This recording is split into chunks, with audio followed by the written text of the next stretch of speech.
You see what you believe, जो आप विश्वास करते हो वो आप देखोगे। ये लाइन जिस दिन आपने मेरी समझ ली ना, तो क्रांति घटित हो जाएगा। अभी सच सच लग नहीं रहा, मैं कह रहा हूं दिखने की बात नहीं, लगते भी तो भी काम बदल जाए, तो भी आपका व्यवहार स्वभाव बदल जाए कि क्या बहस करनी है, क्या वो करना है, छड़ झूठी तो है। जैसे मेरा समय मिले मैं फिर आंखें बंद करूं और अपने धनी से बात करूं, उनको लाड करूं, रिझाऊं, सेवा करूं, धाम विचरण करूं, सुख धनी के अंगों का सुख प्राप्त करूं, उनकी सेवा का सुख प्राप्त करूं। सदगुरु जो है धारणा बदलते हैं, बिलीफ सिस्टम, धारणा से फिर ध्यान जाता है। अपना धनी श्री श्यामा जी श्याम, अपना वासा है निज धाम, अपना धनी श्री श्यामा जी श्याम, अपना वासा है निज धाम। श्री राज जी की अपार मेहर हमें अपने हृदय रूपी मूल मिलावे में बैठा अपने हृदय में ये खेल दिखा रहे हैं। खेल लाड का है। प्राणाधार सुंदर साथ जी इस खेल को देखते हुए रूह को बस एक चीज करनी, उसकी मूल खुराक पर उसे लौटना है, अपनी खुराक को वापस पहचानी, वो है इश्क। और वही राज्य से मांगी। माया बहुत मांग ली, रूह को डाइजेस्ट ही नहीं होती, उसको इसमें सुख ही नहीं आता, लज्जत ही नहीं आती। मांग भी ली, खा भी ली, 400 साल में बहुत खा ली। अब वापस इश्क पर लौटते। और मुझे पूर्ण विश्वास है हम सबके जीवन में कुछ तो बदल गया है। क्या महाराज जी की बीतक से हमें ये प्रेरणा नहीं मिल रही कि स्वादिष्ट व्यंजन बहुत कर लिए, अब राज्य के लिए कुछ उपवास भी किया जाए। माया के सुख के पीछे बहुत दौड़ लिए, बड़े परेशान हो गए, अब कुछ महाराज जी की तरह वैराग्य लिया जाए। हाय अगर ऐसे राज्य मिलते हैं तो चाहिए हमें भी। कुछ महाराज जी का सानिध्य करते करते हम बदल नहीं रहे, उन जैसे होते नहीं जा रहे। मुझे तो महसूस हो रहा है कि दिल में कुछ बदलाव आ रहा है। जीवन जीने का सही तरीका महाराज जी हमें फिर से सिखा रहे हैं। देखिए संसार में नुकसान से, अपनों को खोने से, धन की हानि, यश की हानि, इन सब से डरते रहे जीवन भर। अब महाराज जी हमें निडर होना सिखा रहे हैं। अरे कुछ नहीं होता। सुंदर साथ जी महाराज जी की भी पत्नी है, 1 साल की बच्ची है, लेकिन महाराज जी कहते हैं सबसे पहला कर्तव्य मेरी आत्मा के प्रति है मेरा। हमको महाराज जी की बीतक पुनः हमारे मूल उद्देश्य पर लौटा रही है, जिसके लिए हमारी हर सांस चल रही है, और वो है आत्म जागृति। कि हम अपना 100%, हम अपना एफर्ट जो पहले जो हमारा कर्तव्य है वो समझे कि वो है आत्म जागृति, बाकी सब सेकेंडरी है। किसी का कारोबार में नुकसान हुआ, किसी की नौकरी छूट गई, किसी का कुछ और, या किसी को इस तरह का भय सताता था, तो महाराज जी की जीवनी कह रही चिंता ना कर, लग, बल्कि और आगे बढ़, कुछ और दीवानगी दिखा, किसी से तो वो रिझ जाए प्रीतम प्यारा और मिल जाए। अपने उस प्रीतम की खोज में महाराज जी देखिए ना, भूखे प्यासे घूम रहे हैं और दिल करता है कि बस हाँ, हम भी अब अपने आत्मा के मूल उद्देश्य पे लौटे। नहीं, वापस फोकस नहीं ला रहे। माया ने कितना भटका रखा था, ये करना है, वो करना है, वो करना है। बच्चों को अच्छे से पढ़ा लिखा के कलेक्टर बनाना है, दुनिया में यहां आगे बढ़ जाना है। नौजवान बच्चे कहते हैं हमने करोड़ों अरबोपति बन जाना है, सारी दुनिया हमारे नीचे हो। जाने किन किन लक्ष्यों में भटका रखा था, जो जिसमें ना सुख था, ना चैन, ना आराम। माया ने जाने कितनी कर्तव्यों की लिस्ट हमें पकड़ा रखी थी। नहीं, ये जरूरी, ये जरूरी, ये मैंडेटरी, ये मैंडेटरी, ये जी, ये। और उस लिस्ट को पूरा करते करते मुझे लगता है सांस पूरी हो जाती। तो महाराज जी की बीतक आकर हमें कह रही, भाई सबसे पहले आत्म का कर ले, तेरी आत्म, उसे जगा ले, उसे प्रीतम से मिला ले। और जिन दुखों से, जिन तकलीफों से तू घबरा रही है, उसे हंसते हंसते उठा ले। धनी के लिए कोशिश करके जाने क्या करके प्रीतम मिल जाए, वो हर प्रयास मुमकिन। कि अफसोस ना हो सुंदर साथ जी कि काश ये किया होता तो जन्म सफल हो जाता। मेरे पीयू जी फेरा सुफल हो जा, श्री धनी जी के लागू पा। क्या कर दूं जिससे फेरा सफल। मेरी हर सांस, ये आने वाली हर सांस धनी के इश्क में बीते, प्रेम में बीते, जागृति में बीते, सत्य में बीते। झूठ बहुत देख लिया सुंदर साथ जी, बहुत देख लिया। अब इस तिलस्म को तोड़ने के लिए हम ही को प्रयास करना, कोई और नहीं आने वाला। आपकी मेरी बात थोड़ी कठोर लगेगी, लेकिन ध्यान से सुनिएगा। आपकी इस नींद को, आपकी इस तिलस्म को तोड़ने के लिए कोई और आने नहीं वाला। आपकी इस दुर्गति से निकालने के लिए कोई नहीं आने वाला। हाँ, आपको और नींद में डालने के लिए लोग आ जाएंगे, वो बहुत मिल जाएंगे। आपकी स्थिति को और खराब करने वाले लोग और मिल जाएंगे और आ जाएंगे। उसकी सेना बहुत बड़ी है। कितनी बड़ी सेना पता है माया की? 140 करोड़। भारत की कुल आबादी 7 बिलियन, विश्व की पूरी आबादी, सारी माया के बाशिंदे हैं।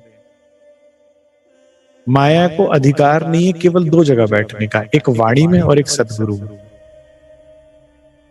उसके अलावा चाहे वो सुंदर साथ हो, चाहे प्रवाही हो, चाहे कोई हो, वहां बैठकर वो आपकी स्थिति को खराब करने के लिए तो आ जाएगा, लेकिन बेहतर के लिए आप ही को प्रयास करना होगा। सुंदर साथ श्री राजी महाराज ने एक पल के लिए भी हमारा इस स्वप्न में भी हाथ नहीं छोड़ा। ये स्वप्निक तन ना, ये सत्य नहीं है, लेकिन इस स्वप्निक तन के साथ भी हमेशा आसपास रहे हैं। एक तन बनाकर, जिसे सदगुरु कहा कि मेरी फेरी लगी रहेगी जब तक रूहें नहीं जाएगी। और जब सदगुरु नहीं भी है महाराज जी के जीवन में, तो भी कोई ना कोई तन लेकर हुक्म का कैसे कैसे महाराज जी को मार्गदर्शन करते हैं, बचाते हैं, निकाल कर चल रहे हैं। तो वो तो है हमेशा मार्गदर्शन करने के लिए, लेकिन करना खुद पड़ेगा। आपके पास 2 ऑप्शन है, ध्यान से सुनिएगा। या तो जिस स्थिति में आप है रोते पिटते रहिए, मैं मर गई, मैं खप गई, मेरे साथ ये हो गया, मेरा ये हो गया, मैं जीवन खराब है, बर्बाद हो गई। मुझे माँ बाप गरीब मिल गए, मुझे माँ बाप बुरे मिल गए, मुझे पति बुरा मिल गया, मुझे पत्नी बुरी मिल गई, मुझे बच्चे बुरे मिल गए, मेरे हालात खराब है, मैं गरीब। रोते रहिए या तो माया के लिए, या तो अपनी स्थिति के लिए रोते रहिए, या अपनी स्थिति के लिए कुछ कीजिए।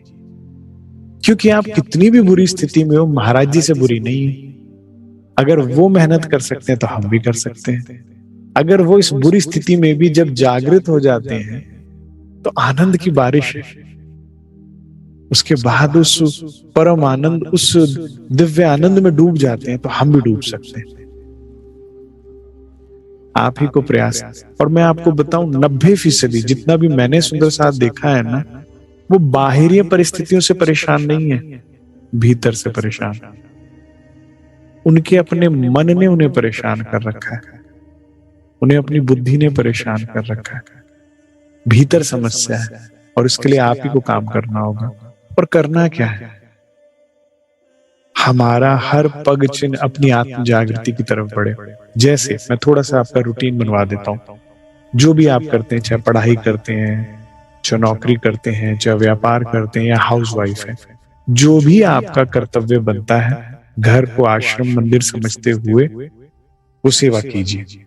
उसके बाद जो भी आपका स्पेयर समय बचता है अपने कर्तव्य को पूरा करने के बाद, उसे वाणी मंथन को दीजिए, उसे चितवन को दीजिए, उसे सेवा में दीजिए, उसे सत्संग में दीजिए। अब कोई कहे भाई हमारे पूरे शेड्यूल में टाइम ही नहीं है, तो ये मूर्खता है। क्योंकि जैसा कि पहले बात हो गई कि पहले तो आत्म है ना, फिर शरीर है ना। पहला उद्देश्य, अब अगर आप महाराज जी की तरह सदैव के लिए घर से नहीं निकल सकते, या अगर देवचंद्र जी की तरह घर से नहीं निकल सकते, तो देवचंद्र जी घर में रह के भी तो कितनी मेहनत कर रहे हैं, जब वापस माता पिता से मिल गए हैं, पत्नी बच्चों के बीच में रहते हुए भी। श्री इंद्रावती जी भी तो गृहस्थी के बीच में रह के मेहनत कर रही हैं। प्रायोरिटाइज करेंगे तो कर लेंगे, प्रायोरिटाइज कर लेंगे तो कर लेंगे, लेकिन कीजिए। मुझे बड़ी खुशी है कि हम सुंदर साथ अब उस तरफ बढ़ रहे हैं जहां हमें दुख अब डरा नहीं रहे। अब तो कह रहे तू आज अब बस मेरे प्रीतम को साथ लेता। अब ये टेंशन नहीं है कि मैं दुख में मर जाऊंगी, दुख तो तू कितना भी आ जा। अब टेंशन ये है कि तेरे बिना ना मर जाऊं, तुझसे मिले बिना ना मर जाऊं। क्यों? नहीं तो फिर फेरा लेना पड़ेगा। किसी एक जन्म में तो तुझसे मिलकर ही जाना है, तो इसी जन्म में क्यों नहीं? कुछ छुपाई है ना कि क्यों न दिन दिन जावे एक लेकिन विद बीते रात। अब मेरी दिन आपके बिना ना बीते, ये डर है। मेरी रात आपके बिना ना बीते, मैं वो कर्म करूं जिससे अब धनी रिझ जाए। सुंदर साथ जी, दो चीजें हैं इसमें मेन। एक, अगर आप वाकई राज्य को चाहते हैं पाना और आत्म जागृति, तो खुद को भूल जाओ, खुद का सुख भूल जाओ। संसार में खुद को भूलने वाला, इस मैं को मिटाने वाला ही उसको पाता है। हम 90% अपने बारे में सोचते हैं, अपनी चिंता करते हैं, उसको खुद को भूल जाओ। खत्म कर दो अपना सुख क्या है, क्या चाह, कुछ नहीं, भूल जाइए। और दूसरा, कोशिश कीजिए 24 आवर्स में अपने आप को चेक रखा करें कि ज्यादातर शर ब्रह्मांड की बातें ना सोचे ना करें। हर बात के साथ चेक कीजिए क्या ये यहाँ की बात है या वहां की बात है। जितनी जरूरत है टू द पॉइंट बात की, उसके बाद मन में जो बातें चलती हैं वो परे की चले, यहाँ की चले ही ना। एकदम शट डाउन मारिए। जिस पल आपको ये रियलाइज हो ये फिर शर ब्रह्मांड की बात में सो रही हूं, नहीं सोचनी मुझे। कौन सोचेगा? धनी सोचेंगे। महाराज जी सोच रहे कल की रोटी कहां खाएंगे, हम क्यों सोचे? महाराज जी सोच रहे कल मैं कहां रात को रुकूंगा, मेरे तो छत ही नहीं है सर पे। धनी सोच रहे हैं ना, कोई कमी छोड़ रहे हैं। और मैं ये समझता हूं, ठीक है महाराज जी को कई बार शायद शेल्टर भी नहीं मिल रहा, जंगल में रात बितानी पड़ रही है, लेकिन वो रात भी अच्छी है जो धनी के इंतजार में बीत रही है जंगल में। एक ब्रह्म आत्मा को, एक बिरहनी को सोने के महल से अच्छा तो धनी के संग वन विहार और झोपड़ी भी अच्छी लगेगी। नहीं तो हम तो फिर सीता जी से भी पीछे रह जाएंगे, क्योंकि उन्हें सोने की लंका से अच्छा भगवान राम के साथ कुटिया लग रही थी, वन विहार लग रहा था ना। नहीं, वो कहती जंगल जंगल फिरना अपने प्रभु राम के साथ मंजूर है, रावण तेरी सोने की लंका नहीं चाहिए। तो हम तो फिर अक्षरातीत की अर्धांगिनी, थोड़ा तो हम भी उनका मान रखें ना।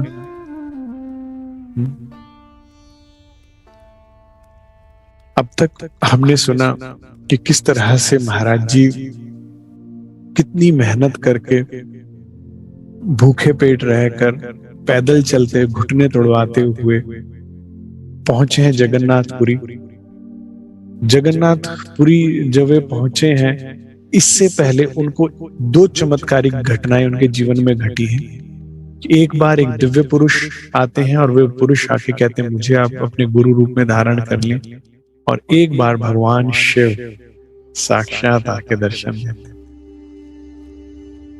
मैं समझता हूं संसार में जितने भी संत महापुरुष होंगे, जितने भी गुरुजन होंगे, कोई विरला ही ये बात कह सकता होगा कि उन्होंने भगवान शिव के दर्शन किए, और ब्रह्म आत्मा सहज रूप से पा लेती।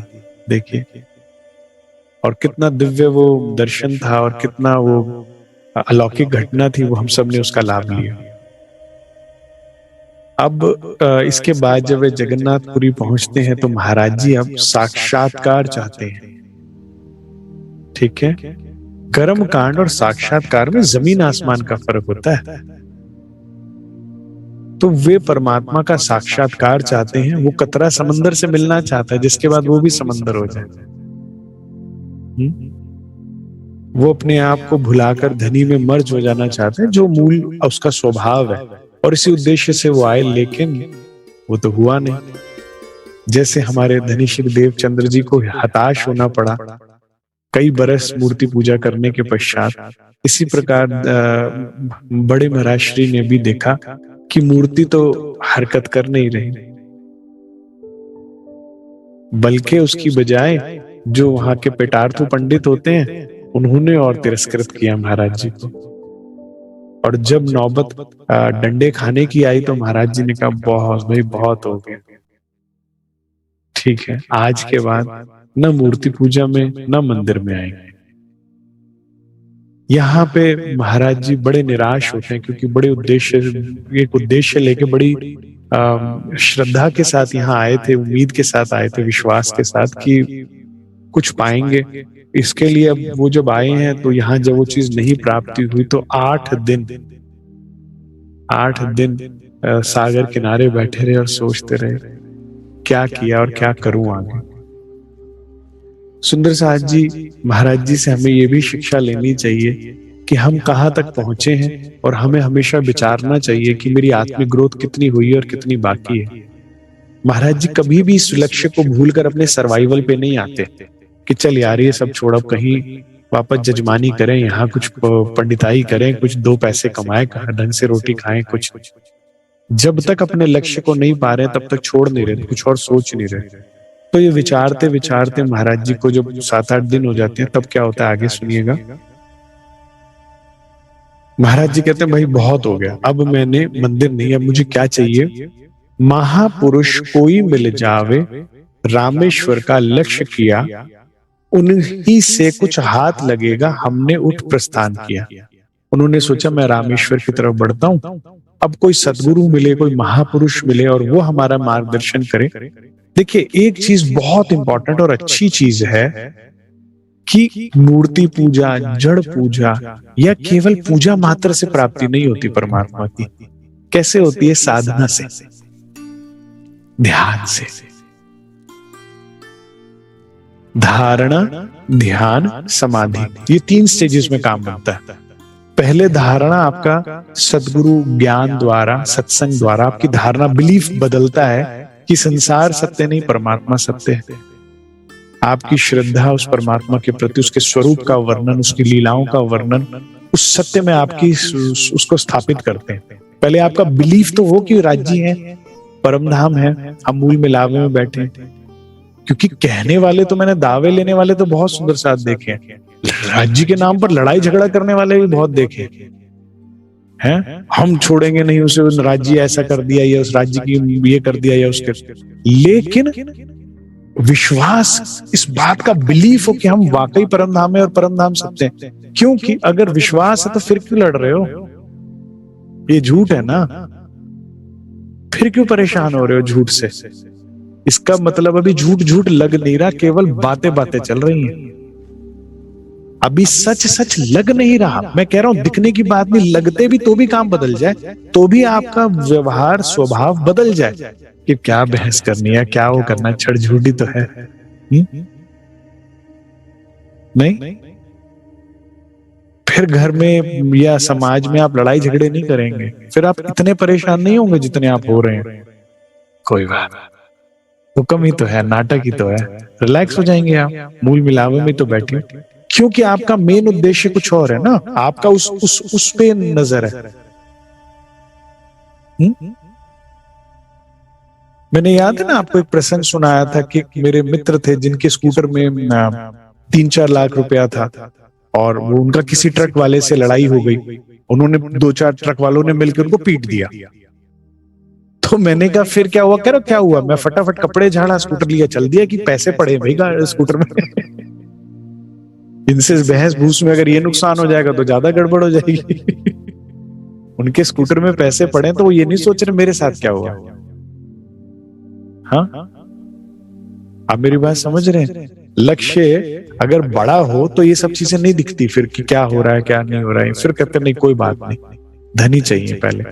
तो इस तरह से हमारा पहले सदगुरु जो है धारणा बदलते हैं, बिलीफ सिस्टम, धारणा से फिर ध्यान जाता है। अभी ध्यान क्यों नहीं जाता धाम में? क्योंकि खेल कोई धारणा, खेल कोई सच माने बैठे तो आंख बंद कर तो खेल नजर आता। You see what you believe, जो आप विश्वास करते हो वो आप देखोगे। ये लाइन जिस दिन आपने मेरी समझ ली ना तो क्रांति घटित हो जाएगी। आप किसी को बुरा मानिए, आपको उसमें बुराई दिखेगी, किसी व्यक्ति को। आप किसी को अच्छा मानिए, उसमें अच्छाई दिखने लगेगी आपको। जो आप विश्वास करते हैं वही आप देखते हैं। आप खेल को सच मानते हैं, इसमें विश्वास करते हैं, खेल दिख रहा है। और आप धाम को सच मानेंगे तो धाम दिखेगा। You see what you believe, जो आप बिलीव करते हैं वही देखते हैं। तो अभी क्या आंखें बंद करके, क्योंकि धारणाएं सारी यही सच लग रही है। अभी मारकंड की तरह धोबी सच लग रहा है, धोबी के डंडे सच लग रहे हैं, अभी बच्चे सच लग रहे हैं, तो फिर वही दिख रहा है। आंखें बंद करने पे अब ध्यान कहां लगेगा? जहां धारणा है। तो जब सदगुरु धारणा बदलते हैं तो ध्यान लगता है, और जब एक बार ध्यान वहां जाता है तो फिर लौट कर नहीं आता, फिर बार बार दिल वहीं खिंचता है, ऑटोमेटिक हो जाता है। फिर आपका दिल क्या करता है कि जैसे समय मिले मेरा ध्यान मैं वहां लेकर जाऊं, जैसे मेरा समय मिले मैं फिर आंखें बंद करूं और अपने धनी से बात करूं, उनको लाड करूं, रिझाऊं, सेवा करूं, धाम विचरण करूं, सुख धनी के अंगों का सुख प्राप्त करूं, उनकी सेवा का सुख प्राप्त करूं। तो फिर ध्यान से लग जाती है समाधि। ठीक है, तो अब उसके लिए कोई उपयुक्त महापुरुष या सदगुरु मिले। महाराज जी उस उद्देश्य से यहां से, कहां से चल रहे हैं? जगन्नाथपुरी से यहां से प्रस्थान करते हैं। ये उड़ीसा साइड में पड़ता, कोस्टल एरिया है। अब मन में इष्टों की नहीं केवल सदगुरु चाह। ठीक है, उठे सिंध की ढाल ढांग से भरकर लंबी आह, लेकिन लंबी आह ली महाराज जी ने और अपनी यात्रा फिर शुरू कर दी। लौट नहीं रहे घर, ठीक है, हार नहीं मान रहे। ये बड़ी इंपॉर्टेंट बात है। जीतता वही है जो हार नहीं मानता। खोज खोजते चल दिए उसकी जिसका नाम निशान नहीं। मुझे ना ये पंक्तियां इतनी सुंदर लगी, महाराज जी के शब्द कितने प्यारे हैं। ये खुद महाराज जी ने बोला था, डिक्टेट किया अभी तक। कई बार मैं विचारता हूं, मेरा भी दिल कहता है, आपका भी दिल करे ना ये बात बोले कि किसको खोज रहा हूं धनी, जिसका नाम निशान नहीं पता। तुझे कैसे ढूंढूं, नाम भी नहीं पता। महाराज जी की तो देखिए व्यथा कितनी बड़ी है। हम तो कितने भाग्यशाली हैं, राज श्यामा जी सिमरन तो कर रहे हैं, एटलीस्ट आवाज तो लगा सकते हैं। और आवाज लगाने पे अगर बच्चे की आवाज सुन माँ दौड़ी चली आती है, अगर बच्चे के रोने को सुन उसकी माँ दौड़ी चली आती है, तो हम आवाज लगाएंगे तो धनी नहीं आएंगे। लेकिन महाराज जी की विडंबना देखिए, कहते नाम भी नहीं पता। हाँ, दूसरी लाइन हम पर भी थोड़ी थोड़ी लागू होती है, ना हुलिया का बोध चित्त को, आंखों को पहचान नहीं। अब ये मुख्यतः मुझे जहां तक लगता है सदगुरु की बात कर रहे हैं कि ना नाम पता है, ना हुलिया पता है, कैसे ढूंढूं, कहां किस दिशा में जाऊं। महाराज जी कह रहे हैं कितना मुश्किल है। देखिए महाराज जी के लिए, किसको और कहां जा ढूंढे, किसको ढूंढूं, कहां जाके ढूंढूं, कोई पता तो बताओ तो व्यक्ति बढ़े भी उस तरफ। दसों दिशाओं में किस तरफ जाए, कितना मुश्किल है। महाराज जी ने पाया, हमारे पास इतना सरल है। हमें सदगुरु मिल गए, वाणी मिल गई, हमें बस चलना है। किसको और कहां जा ढूंढूं, बीड़ा चाबा एक अजीब। कहते महाराज जी कह रहे चाहना तो मैंने करी लेकिन बड़ी अजीब है, क्योंकि कुछ पता नहीं किस दिशा में जाना है, कहाँ मिलेगा है। क्या दरवाजा, एक एक दरवाजा नॉक करूं क्या घर घर जाके पूरे विश्व में? सभी साहू हैं क्या दुनिया में, हम ही हैं क्या एक गरीब। न सदगुरु है न ज्ञान है, सभी को कुछ कुछ प्राप्त है, हम गरीब, मुझे महाराज जी कहते लगता है। अतः सखी गोपाल व ईसा पटन पर बीजा पटन गए। यहां से महाराज जी पटना की तरफ बढ़ते हैं और वहां से हिमाचल नजदीक पड़ता है, वहां हिमाचल की तरफ पड़ जाते हैं और हिमाचल पर्वत जाकर महादेव मंदिर पहुंच गए। हिमाचल में महादेव मंदिर पहुंचे पहले महाराज जी। यहां हमें गौमुख धारा पर कुटिया एक नजर आई। अब कहां पहुंचे? गौमुख, ठीक है। जितना मुझे समझ में आ रहा मैं कि ऋषिकेश से ऊपर पड़ता है हमारा गंगोत्री, और गंगोत्री भी रहना बड़ा कठिन है, और गंगोत्री से ऊपर आता है गौमुख, जहां पर एक गुफा बनी है गाय के मुख जैसी, जहां से मां गंगा प्रकट होती है। पूरा चारों तरफ बहुत ठंडा है, बहुत मुश्किल है, कोई विरला ही संत साधु वहां रह सकता है, साधारण मनुष्य नहीं रह सकता वहां पर। बहुत उच्च कोटि का ध्यान साधना तप तपस्या तपस्वी कोई हो तो वहां रह सकता है। अब यहाँ गौमुख धारा में महाराज जी को वहां कुछ साधु रहते हैं, दुर्लभ है, ढूंढने पर मिल भी जाते हैं, क्योंकि वो लोग रेगुलर पूजा पाठ के लिए आते हैं, ध्यान साधना के लिए गौमुख के नजदीक आते हैं। बड़ा ही पवित्र और दुर्गम स्थान है। कोई कोई कुटिया आपको मिल जाएगी, कोई उच्च कोटि के कई संत वहां आज भी हैं, और महाराज जी के समय में भी वो जब वहां गए तो वहां उनको एक कुटिया मिल गई।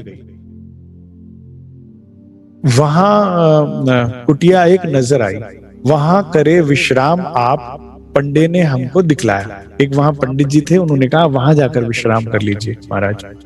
नियमबद्ध हो करते अब दिवस पांचवे हम आहार। तभी रह पा रहे हैं गौमुख, ठीक है, क्योंकि आप कितना ढोकर लेकर जाओ वहां खाने पीने का सामान, वहां सारी बर्फ है तो सारी वनस्पति जल जाती है ऑलमोस्ट। तो बहुत मुश्किल से छुटमुट कंद फूल पर ही जीवित रहना पड़ता है वहां पर। इसलिए मैंने कहा ना, बड़े उच्च कोटि के योगी संत ही रह सकते हैं, जो केवल जल आहार पर रह पाए या बहुत ही कम आहार ले लें या वायु कोई पे रह पाए ना। तो महाराज जी इनका भी अब कितनी उनकी वो पक्की हो गई है, अभ्यास कितना पक्का हो गया कि 5 दिन में एक बार खाते हैं। संभव है? हाँ संभव है। ये शरीर एक ऐसी मशीनरी है, इसे आप जैसा डिसिप्लिन करिए धीरे धीरे वैसे हो जाती है। आप 3 टाइम के आहार से धीरे धीरे 2 पर आइए, फिर 1 पर आइए, फिर 1 दिन छोड़कर कर सकते हैं, ऐसा संभव है। और मजे की बात यह है कि आपको लगता होगा ना कि खाने से ऊर्जा आती है, ना खाने से भूख लगती है, लेकिन जब आपका ये संयम नियम बन जाता है, आफ्टर 1 मंथ और 2 आपके शरीर में से एक ऊर्जा निकलती है जो कि खाने से भी ज्यादा ताकतवर होती है ऊर्जा। आत्मिक बल बढ़ने लगता है वो, और आत्मिक बल बहुत ताकतवर होता है सुंदर साज जी। आप एक शरीर से शायद एक शिला नहीं हिला सकते होंगे, लेकिन आत्मिक बल से पहाड़ गिरा सकते हैं आप।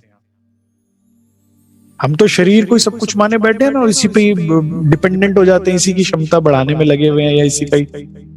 इससे ऊपर उठेंगे ना जब आप धीरे धीरे साधना में आत्मिक बल का अनुभव करेंगे आप, और तब आप जानेंगे शरीर को थोड़ा सा भी दो तो भी बहुत साथ देता है, बल्कि ज्यादा साथ देता है। अब नियमबद्ध हो करते अब कष्ट लेकिन मेहनत लगती है इसमें, लेकिन साधना काल में करना पड़ता है ना। कितना खाना बंदा अपने पास रखे व्यक्ति, कितना पैसे अपने पास रखे व्यक्ति, जब आप ध्यान के लिए निकले हैं या साधना के लिए निकले हैं तो आपको संतुलित धीरे धीरे करना पड़ता है अपने कंज्यूम करने के रिसोर्सेज को। अब महाराज जी की भी यही है, और अब देखिए जहां बैठे हैं वहां वैसे भी बात, मतलब भोजन कौन ला कर देगा ना। तो महाराज जी को धीरे धीरे मेहनत लगी, और करते करते अब दिवस 5वें हम आहार लेते थे महाराज जी। 5 दिन में एक बार खा रहे हैं, काम चल जाता है फिर। पर अब बदला नियम 5वें दिन का, करते केवल फल आहार। अब महाराज जी ने, मेरे को लगता है पहले तो फिर अन्न ले लिया करते होंगे, शायद चावल वगैरह। महाराज जी कहते हैं मैंने और इसको इजी कर दिया कि 5वें दिन केवल फल खा रहे हैं और लाइट, अब अन्न भी त्याग दिया। फलाहार पर महाराज जी कहते हैं हम आ गए, ठीक है, और बॉडी हल्की कर ली। पाचन क्रिया में जो टाइम वेस्ट होता है वो साधना में खराब होता है। जब साधना अच्छी लंबी करनी होती है ना आपको, जैसे महाराज जी 23 घंटे का ध्यान है, आगे चल के हो जाएगा, अभी आगे वर्णन आएगा। तो अब 23 घंटे बैठना है तो आप उसमें आहार खा लेंगे ज्यादा हैवी या थोड़ा सा अन्न वगैरह ज्यादा ले लेंगे, तो फिर शरीर उसको पचाने में आपको थकान करता है कि सो जा, थक जा।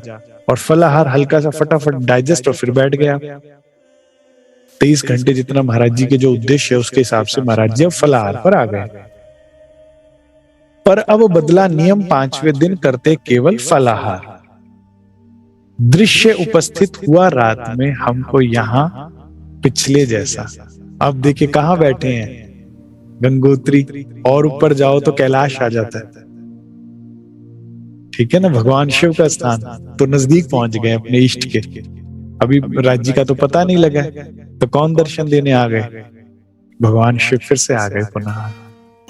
भाई दर्शन के लिए ब्रह्मात्मा आई है, तो मुझे तो ऐसा लगता है कि ब्रह्मात्मा के दर्शन भी ब्रह्मा विष्णु महेश को अच्छे लगते हैं, तो वे भी आ गए दर्शन करने और देने के लिए। नहीं तो महाराज जी कहते फिर से वही दृश्य हुआ। बाह मरोड़ी जाने किसने आकर अपनी एकदम से।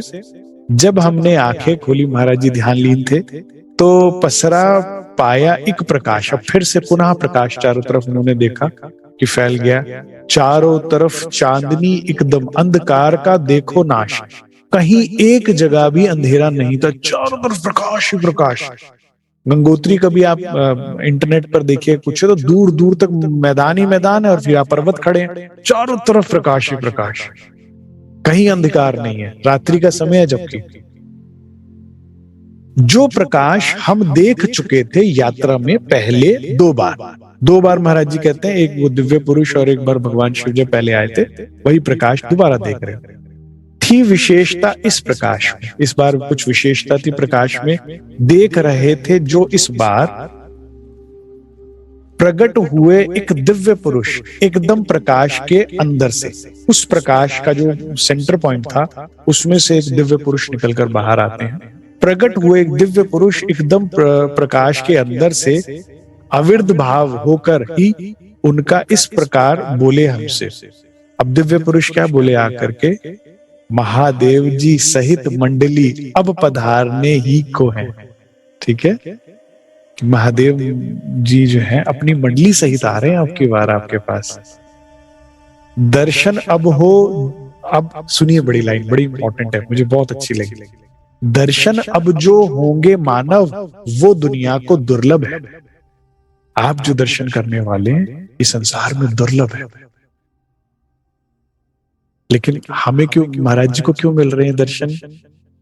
क्योंकि ब्रह्म मुनि है, ब्रह्म समान।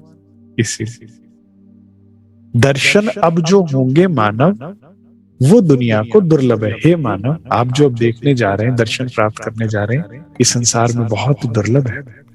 सावधान हो लगे देखने, लीला क्या दिखलाते हैं, किस प्रकार महादेव जी दर्शन लाभ कराते हैं। जो जो दृष्टि गड़ाई हमने, तेज तेज होता आया, और तेज बढ़ता जाने लगा। महाराज जी कहते हैं एकदम से खिल उठा चांदना, जिसमें अणु अणु चमका। अब और प्रकाश हुआ और उसमें एक एक कण कण तक, महाराज जी कहते हैं एक एक पत्थर, एक एक पानी की बूंद, एक एक चीज चमकने लगी, इतना प्रकाश हो गया।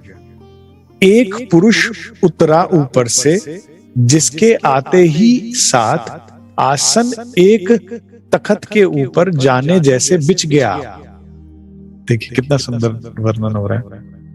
पहले के महाराज जी क्या देखते हैं कि एक तखत के ऊपर एक, अभी एक दिव्य पुरुष ऊपर से उतर रहे हैं, उससे पहले ही एक आसन जाकर उस पर बिछ गया अपने आप। किसी ने बिछाया नहीं, अपने आप जाकर फैल गया वो आसन। ठीक है, आसन एक तखत के ऊपर जाने कैसे बिछ गया आप।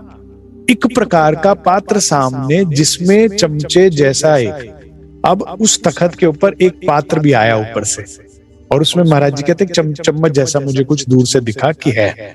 शायद प्रसाद देने के लिए। पात्र बड़ा चमकदार सा, बर्तन ही में रखा टेक।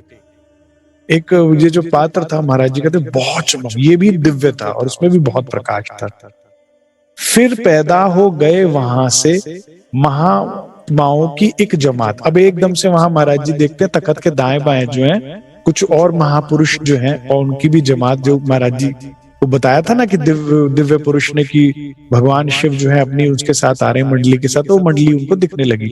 मुझे ऐसा लगता है कि ये भी जो गौलोक में, जो गौमुख में जो सच्चे संत हैं, जो सच्चे साधु हैं, बड़े बड़े साधु हैं जी, 500 हजार साल से साधनाओं में जो बैठे हुए हैं, जिनकी पलकें लटक गई नीचे ध्यान करते करते, आंखें नहीं खुली, तो उनमें से जो सच्चे शिव भक्त होंगे उनको भी दर्शन देने के लिए महाराज भगवान शिव ने एकत्रित कर लिया, तो वो भी उनको महाराज जी को भी दिखने लगे। क्योंकि कहा ना कि महात्माओं की एक जमात, तो सब लंगोटधारी अपने जटाधारी जो ऋषि मुनि थे वो भी महाराज जी को दाएं बाएं खड़े दिखने लगे। ऐसे खड़े हुए जैसे कि आवाहन करते हो साथ, जैसे कोई मंत्र जाप कर रहे थे, आवाहन कर रहे थे भगवान शिव का वो सारे। उनको भी जब सूचना मिली कि भगवान शिव आ रहे हैं तो उनकी स्तुति में बोलने लगे देखने वे ऊपर को जैसे कोई आता हो, और वो ऊपर की तरफ ऐसे देखने लगे कि जैसे कोई आ रहा है। ऐसा लगने लगा चांदना ज्यादा बढ़ता जाता है। अब और चांदनी बढ़ने लगी। सोचिए आप, देखिए भगवान शिव में इतना प्रकाश है। आज मैं यही सोच रहा था आप लोगों से शेयर करूंगा। हम अपने राज्य के दर्शन को कितना सहज मान लेते हैं। वाणी कहती है कोई मानव नहीं है जिसका जो ऐसे ही नॉर्मल दिखते हो या कुछ हो। एक नख में करोड़ों सूर्य का प्रकाश है, एक नाखून में। कभी विचारा है हमने? कभी ये वाणी पढ़ो, ये चुपाई पढ़ो तो पूछो ना राज्य से, धनी कैसा होता होगा? क्या हम उसको देख भी पाते होंगे कि नहीं देख पाते होंगे? और देख पाते होंगे तो कैसा दिखता होगा इतना प्रकाश एक नाखून में? तो एक उंगली में कितना होता होगा, हाथ में कितना होता, पूरे अंगों में, पूरे स्वरूप में कैसा होता होगा? आपका जामा भी तो नूरी होगा, वो कैसा दिखता होगा? उस जामे में से बालाजी अंग कैसे दिखते होंगे? ये जिज्ञासा, ये चाहत होनी चाहिए हमारे अंदर। ऐसा लगने लगा चांदना ज्यादा बढ़ता जाता हो, साक्षात श्री महादेव जी आसन पर पधारे पाए। अब महाराज जी कहते ऑल ऑफ ए सडन उन्होंने महादेव जी आसन के ऊपर प्रकट हो गए। जचा नहीं कब और कहां को होकर आसन पर आए तक आए, मतलब ना कहीं चल के आके दिखे, ना ऊपर से आते दिखे, एकदम से महाराज जी को कहते हैं भगवान शिव आसन पर प्रकट हो गए। देखिए जैसा जैसा देखते जा रहे हैं बिल्कुल एक्यूरेट वर्णन कर रहे हैं महाराज जी, ठीक है ना, कोई डिटेल मिस नहीं कर रहे। जचा नहीं कब और कहां को होकर आसन पर तक आए, किया दंडवत सबने, हमने भी उनको प्रणाम किया। सब लोग लेट कर प्रणाम करते हैं और महाराज जी भी पूरा लेट कर। बहुत ये भी उनके सौभाग्य की बात थी कि कोई कोई साधक कितना कितना चलता है तो जाकर ऐसे दर्शन होते हैं। सुंदर साहब जी, ये दर्शन भी कोई सरल नहीं होते और ये भी कोई निरर्थक नहीं जाते। इससे भी आपकी श्रद्धा, भक्ति, शक्ति बढ़ती है, ठीक है ना। जो भगवान शिव हैं वे खुद बहुत बड़े तपस्वी हैं। उनकी समाधि 20,000 वर्ष की होती है। मतलब एक बार जब आंख बंद करते हैं तो आंख जब खोलते हैं तो 20,000 वर्ष बीत गए होते हैं। इतने महातपस्वी देवों में देव हैं। तो महाराज जी ने दंडवत प्रणाम किया। तत्पश्चात बैठते ही देना प्रसाद प्रारंभ किया। अब भगवान शिव ने जो है जैसे प्रणाम करके सब उठे तो सबको प्रसाद दे रहे हैं अपने हाथों से। वहां गए था जो अपनी, उसने हमको संकेत दिया, लगो लाइन में तुम भी जाकर हमें उठाकर भेज दिया। हम महाराज जी करे मैं बैठा बैठा देख रहा था, प्रणाम किया, करे भाई जाओ प्रसाद तुम भी ले लो। दिव्य पुरुष जो है, क्योंकि महाराज जी तो बस प्रणाम करे और फिर देखने लगे। लुटिया हाथ कमलिया कंधे बांधे, कंबल बांधा हुआ था महाराज जी कहते हैं और लुटिया हाथ में थे। लगे लाइन में हम जाके, बड़े एक के बाद एक सब हम भी पहुंच गए यार। दिव्य पुरुष श्री महादेव जी से जब आंखें मेरी मिली, भगवान शिव से महाराज जी कहते जब मेरी आंखें मिली प्रेम बिंदु कुछ निज नैनों से अनायास ही ढुलक पड़े। महाराज जी कहते हैं भाई इष्ट थे, साधना करिए जीवन भर, उन्होंने भगवान शिव के दर्शन पाके कुछ भावुक हो गए और आंखों से कुछ आंसू गिर पड़े। भर प्रसाद की चम्मच शिवजी ने आगे की, हमको भी महाराज भगवान शिव ने ऐसे चम्मच करी। देखिए हमारे ऐसे ऐसे परमहंस हैं हमारे समाज में, ऐसे ही जो गोपालमणि जी थे, गोपालमणि जी कहते हैं 200 वर्ष 12 वर्ष की आयु तक शर अक्षर तक का सबका दर्शन कर चुके थे, और फिर 10 साल की समाधि खींच के श्री राज जी के स्वयं दर्शन किए और उन्होंने तारतम्य दिया था आके गोपालमणि जी, और 302 वर्ष की आयु तक जीवित रहे वो। और इसी प्रकार हमारे प्रिय चिंतामणि जी, वो तो दर्शन करा भी देते थे और कर भी लेते थे, याद है आप लोगों को? ऐसे ऐसे महापुरुषों से भरी पड़ी है। हमने पहचाना नहीं ना खुद को, कहते हैं अक्षरातीत माना नहीं ना उनको, नहीं तो छोटी छोटी बातों से परेशान, डरना, फिर उसके बावजूद भी दिवालियों पे लक्ष्मी गणेश जी की पूजा करना, पीपल को पेड़ पानी चढ़ाना, शनि देव को तेल चढ़ाना, ये सब ना करते ना। एक बात देखिए, जो सुंदर साथ वैराट में रुचि नहीं रखता वही एक गलतियां करता है, बहुदेव पूजा की गलती करता है। एक बार आप वैराट समझ लीजिए, हैराकी समझ लीजिए। भाई जैसे एक पहले प्रधानमंत्री होता है, फिर प्रधानमंत्री मंत्रिमंडल होता है, लोकसभा की 300 कितने होते हैं, फिर उसके नीचे राज्यसभा होती है, फिर उसके नीचे और चीज, हैराकी है ना। अब आपको सीधा प्रधानमंत्री से बातचीत है आपकी, तो बाकी के सब काम करेंगे ना आपके, आपकी अक्षरातीत से आप हैराकी समझ गए। पहले अक्षरातीत है, फिर अक्षरातीत के नीचे अक्षर है, फिर अक्षर के नीचे ऐसे करोड़ों ब्रह्मांड ब्रह्मा विष्णु महेश बनते और मिटते हैं। तो जब ये सारी बात आपको समझ में आ जाएगी तो आपसे फिर ये बहुदेव पूजा की गलती नहीं होगी। तो भरा प्रसाद की चम्मच शिव जी ने आगे की, हमको भी देने के लिए उन्होंने आगे करी। खड़े रहे हम ज्यों के त्यों ही, नहीं फैली अपनी झोली। महाराज जी कह रहे हमने झोली आगे की नहीं, हम ऐसे खड़े हैं, भगवान शिव ऐसे खड़े। दिव्य पुरुष बोला प्रसाद ले लो, देखो शिव देते हैं। ठीक है भाई, ब्रह्मात्मा के लिए कुछ नहीं है, दिव्य पुरुष के लिए तो भगवान शिव बहुत बड़ी शक्ति है ना। कह रहे क्या कर रहे हो, भगवान शिव प्रसाद दे रहे हैं, तुम ऐसे कैसे खड़े हो, देखो शिव देते हैं, ले लो। महाराज जी देखिए क्या कहते हैं हमारे भोले महाराज जी, 5 रोज के बाद नियम है, फल थोड़े से लेते हैं, ये नहीं ले सकते, 5 रोज के बाद खाते हैं, हमारा नियम है। अब आप ये बात समझिए, ये नियम तोड़ना बहुत गलत हो जाता है, क्योंकि नियम बनाने में ना यहाँ का पसीना पांव तक आ जाता है, बहुत कष्ट होता है प्रारंभ में। जब आप नियम बांधते हैं ना, धीरे धीरे आहार घटाने का नियम जब आप बनाते हैं, किसी भी चीज का नियम बनाते हैं, तो इसमें समय लगता है, ताकत लगती है, मेहनत लगती है, कष्ट होता है। और एक बार नियम बन जाए तो फिर सहज हो जाता है। आप एक बार इसे भंग करिए, फिर बॉडी रीसेट हो जाती है, फिर भूख कौन सा है। मैंने बहुत नहीं, थोड़ा सा वैराग्य लिया, इसलिए मैं इस बात को समझ सकता हूं कि नियम बनाना कितना मुश्किल होता है और उसको फिर पालना करना बड़ा एक इंपॉर्टेंट काम हो जाता है। इसलिए महाराज जी कहते भाई 5 दिन का नियम है मेरा, मैं नहीं ले सकता, नियम टूट जाएगा अपना। एक बार टूट जाए तो फिर रिसाइकल, फिर से शुरू करना पड़ता है सुंदर साथ जी, फिर 6 महीने की वो बात दोबारा से लग जाती है मेहनत, और फिर से भूख लगती है, फिर से कष्ट होने लगता है शरीर को, जब तक वो सेट नहीं होता नियम ना। तो नियम टूट जाएगा अपना। लिया आज ही है फलाहार, आज ही लिया प्रसाद, कैसे ले ले। दिव्य पुरुष को महाराज जी बोले, दिव्य शक्ति ने बाध्य किया हमको प्रसाद ले लेने को, हाथ पात्र तो था ही शिव जी के झुके प्रसाद देने को। और भगवान शिव कह रहे वो तो ऐसे झुके हुए हैं, बेंट हुए हुए हैं, और दिव्य पुरुष जो है वो हमें बाध्य करने लगा कि ले लो, भगवान शिव दे रहे हैं। सांत्वनाएं देते हुए बोले, घबराने की बात नहीं, कठिन प्रतिज्ञा कर ली तुमने, पर ठहरो 1 माह यही। ठीक है, ये कौन बोल रहा है, ये दिव्य पुरुष बोल रहे हैं, भगवान शिव नहीं बोल रहे कि आपने, ठीक है काफी कठिन ये आपने प्रतिज्ञा करी हुई है, तो ठीक है हम उसको नहीं तोड़ेंगे, आप 1 महीने यहाँ रुको।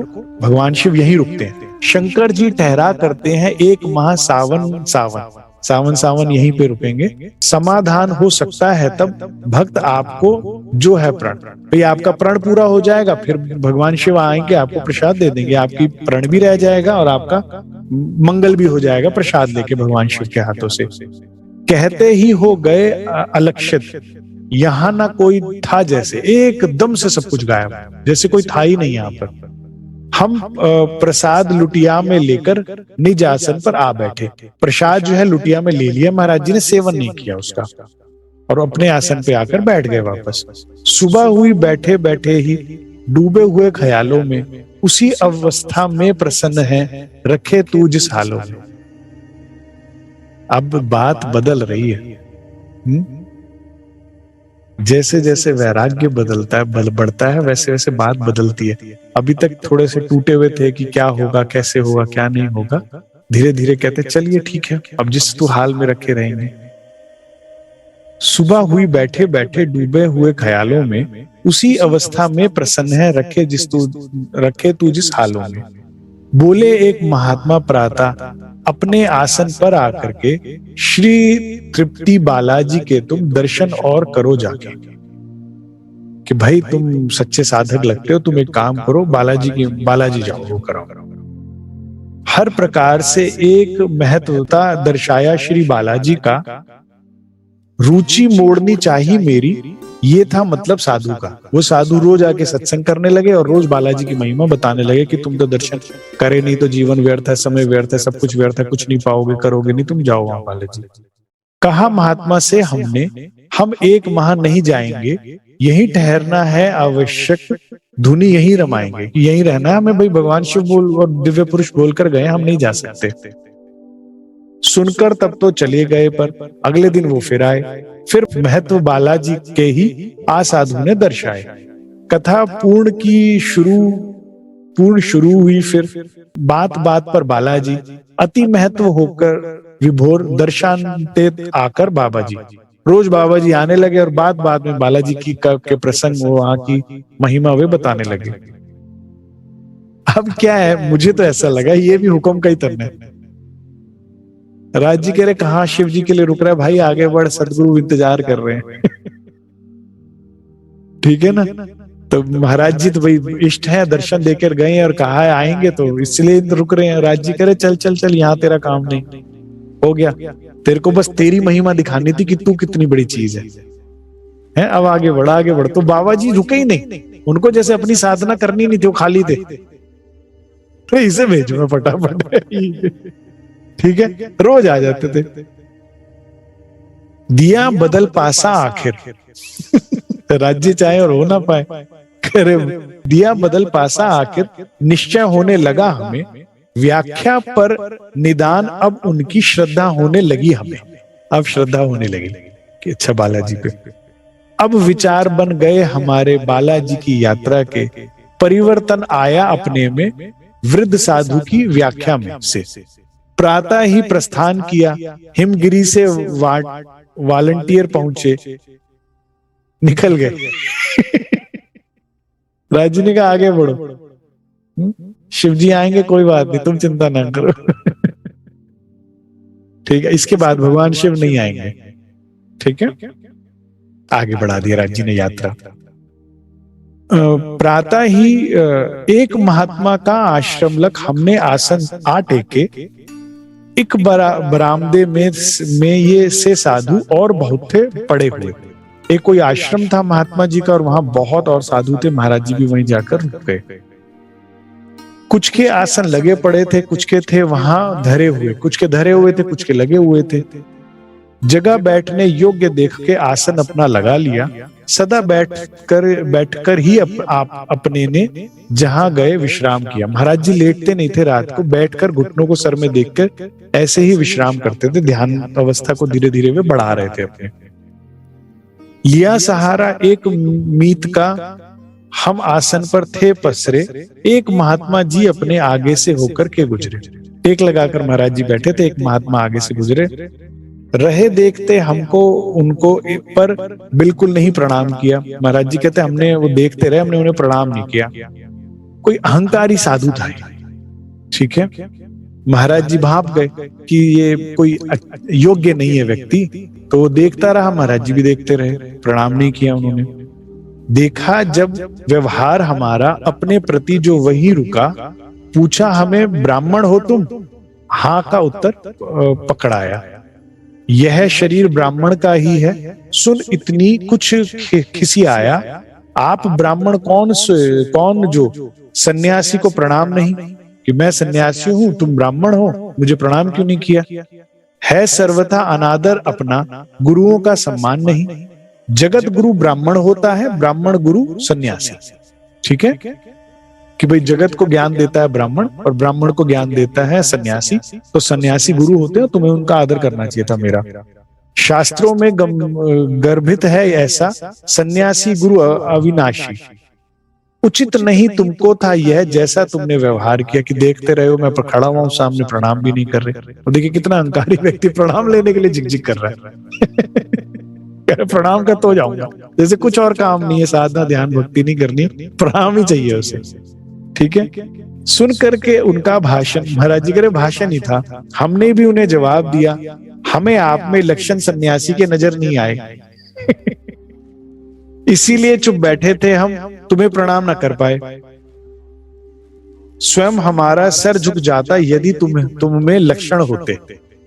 कहते ऐसा नहीं है, मेरे को दिखते लक्षण तो आपको कहना नहीं पड़ता, मैं खुद झुक जाता, लेकिन आपने देखे नहीं तो नहीं किया। इस प्रकार टीका टिप्पणी करने को का मौका कब देते? हम देते ही नहीं आपको इतनी बात कहने के। अब और किसी आगे कुछ खसियासा होकर के वह फिर हमसे यूं बोला, तू तो आज हमें पहले सन्यासी के लक्षण बतला, कि लक्षण क्या है जो तूने मेरे को ऐसे कहते हैं कि मैं सन्यासी नहीं लगा तुझे। अब महाराज जी ने गीता का एक श्लोक बोला जो मेरी सीमा से बाहर है पढ़ने के लिए, तो मैं उसकी प्रयास नहीं कर रहा, मैंने कई बार कोशिश करी, नहीं पढ़ पाया मैं ऐसे, तो मैं सीधा इसकी नीचे की लाइन पर आ जाता हूं। यह लक्षण सन्यासी के हैं, जो भी श्लोक था ना गीता का के हैं, तो गीता में बतलाए, आप हमें इस लक्षण के बिल्कुल भी नजर नहीं आए, आप में कोई भी लक्षण नहीं था। समझ लिया और बता, महाराज जी कहते अब समझ लिया या और बतावे। एक हल्का सा व्यंग किया, महाराज जी कह रहे मैंने व्यंग भी कस दिया उसे। केवल इसी बात को लेकर हमने नहीं प्रणाम किया, भाई अब हमारे को छोड़िए, बख्शिए। जिस श्रेणी के थे बाबा जी उस श्रेणी का व्यवहार किया। देखिए बड़ी शिष्टाचार के साथ महाराज जी ने एक बात कही है, सामने वाला आपको गुस्सा कर रहा है, गलत बोल रहा है, तो वो आपके बारे में नहीं बता रहा, वो अपने बारे में बता रहा है। ये हमेशा याद रखिए। इससे क्या होगा, जीवन में कभी भी कोई आपको अपमानित करता है ना, तो आपको दुख नहीं लगेगा, क्योंकि वो आपके बारे में नहीं बता रहा है, वो अपने बारे में बता रहा है कि मेरा क्या स्तर है। ठीक है, तो उसके लिए कभी घबराना या दुखी नहीं होना चाहिए।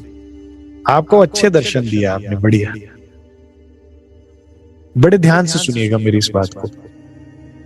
सामने वाला क्या कहता है उसको लेकर दुखी ना हुए, क्योंकि सामने वाला जो कह रहा है वो अपने बारे में बता रहा है कि किस तरह से वो हल्के शब्द या गुस्से में बोल रहा है या परेशान है, जो भी है। आपके बारे में जो आप अपने मुंह से बोलेंगे ना, वो आपके बारे में बताता है, तो उस पे ध्यान दीजिए, सामने वाले पे ध्यान ना दीजिएगा।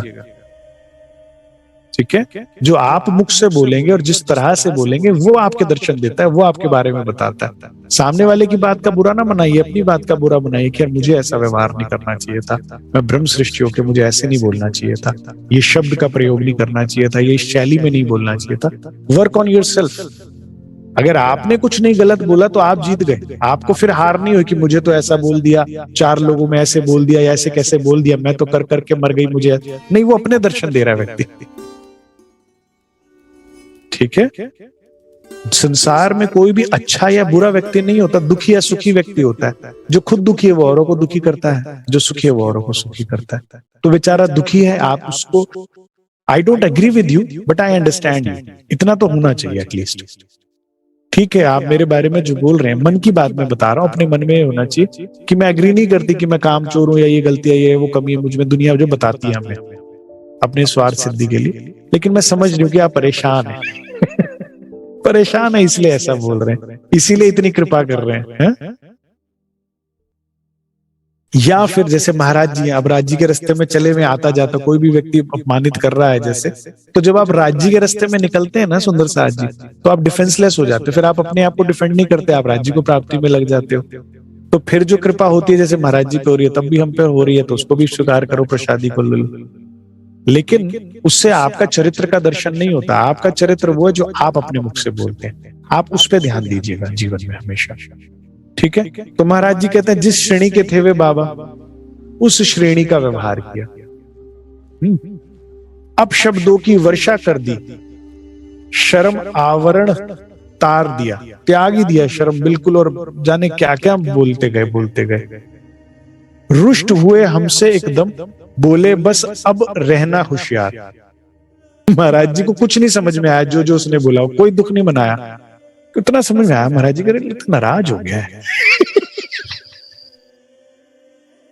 बड़ा लाइटली लिया, इतना कुछ उसने ये बोल दिया वो बोल दिया, लगता नाराज हो गया है।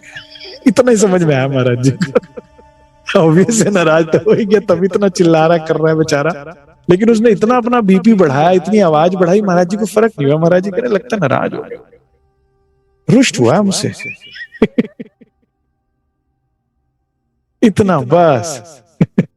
सामने वाले ने तीर तलवार गोलियां सब चला दिया, फिर नाराज हो गया लगता है राज जी। अब क्या हुआ आगे, तो अब क्या बोलते हैं कि अब तुम बस होशियार रहना।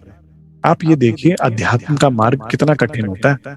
हम तो छोटी छोटी बातों पे वो हो जाते हैं ना, अरे ऐसे इसने कह दिया वो कर दिया। जब आपकी जेब में पैसे नहीं होते और आप एक्चुअल में अध्यात्म के रास्ते पे चलते हो ना, तो कोई प्रणाम ना करने पर भी दुश्मनी ले लेता है, सोचिए आप। और ये कोई सच्चे साधु के साथ ही ऐसा कर सकता है, कोई गृहस्थी के साथ कभी नहीं ऐसा करेगा, नहीं तो वो उल्टा नहीं छोड़ेगा उसको। मुझे राज्य अक्सर कहते हैं कभी दीवानों को पत्थर पड़ते हैं तो तुझे पत्थर पड़ रहे हैं तो परेशान ना हो। कोई गृहस्थी को कभी पत्थर नहीं मारता, मजनू को मारेगा, क्योंकि उसे पता है ना सामने वाले को कि ये होश में नहीं है, बदला नहीं लेगा, उसे अपनी लैला से होश नहीं है। कभी गृहस्थी को पत्थर कोई मारेगा, वो कहेगा एक के चार मारेगा नहीं जब तक उसको चैन नहीं आएगा, रात को नींद नहीं आएगी। तो मुझे राज्य अक्सर कहते थे भाई अगर पत्थर लग रहे हैं ना तो अभी दीवानापन आया नहीं, इसका मतलब अभी महसूस हो रहे हैं। इतना कठिन होता है कि प्रणाम ना करने पर दुश्मनी ले ली, कह रहे अब तो होशियार रही हो बस। मंगल का दिन आने दो, बतलाएंगे रहना तैयार। अब ये भी कोई सिद्ध होगा, मंगल के दिन इसकी शक्ति कुछ बढ़ जाती होगी, कुछ ऐसा होता होगा, तो कहते हैं बस तू मंगल को तैयार रही हो, देख क्या होता है तेरे साथ। अब महाराज जी परम वैराग्य में हैं, तो हमने करी प्रार्थना उनसे, सभी हैं तुम में सामर्थ, आप तो सामर्थवान हैं, मंगल तक की बाट महात्मा जी क्यों देख रहे हो व्यर्थ, अभी कृपा कर दो देते हम पर, अभी देख लेते क्या देखना था। मंगल आवे ना आवे वृथा देर होगी तुमको, बेकारी देर होगी, मंगल को ही कहता मंगल को ही बताऊंगा मंगल। महाराज जी का कॉन्फिडेंस देख के खुद ही चला गया, नहीं नहीं मंगल को मंगल को ही बताएंगे, चलते बने अकड़ करके।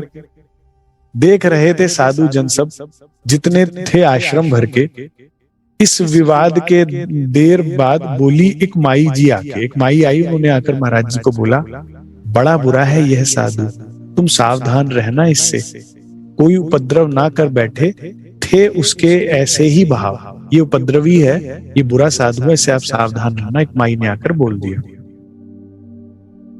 अभी क्या है ना महाराज जी यंग भी तो बहुत है ना, 20-21 साल के यंग एज के साधक हैं, तो हर एक का प्रेम स्नेह वात्सल्य आ ही जाता है महाराज जी पे कि ये बुढ़ा जो कोई परेशान ना करे, तंग ना कर दे, तो पहले बता दे कि व्यक्ति बुरा है, कोई उपद्रव ना कर बैठे थे उसके ऐसे ही भाव, बुद्धिमता कोसो भी नहीं थी जैसे हो सर्वथा अभाव।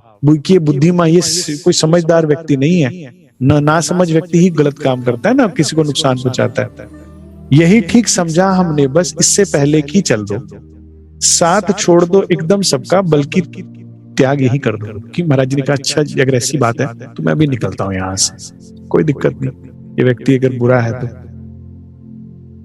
तज रहा था कुछ दिन से फलाहार आहार भी, महाराज जी कहते हैं मैंने कुछ दिन से ना फलाहार भी नहीं छोड़ रखा था, 5 दिन में जो लिया करते थे वो भी अब छोड़ रखा था। रहते थे तब ही से बस हम केवल जल आधार पर। अब जल पे आए हुए थे महाराज जी कई दिनों से, कि वे केवल केवल जलाहार ले रहे थे, तो शक्ति थोड़ी सी कम हुई हुई थी। बीत चुके थे कितने ही दिन से इस प्रकार के लंघन में, कि केवल कई दिनों से जलाहार पर ही थे।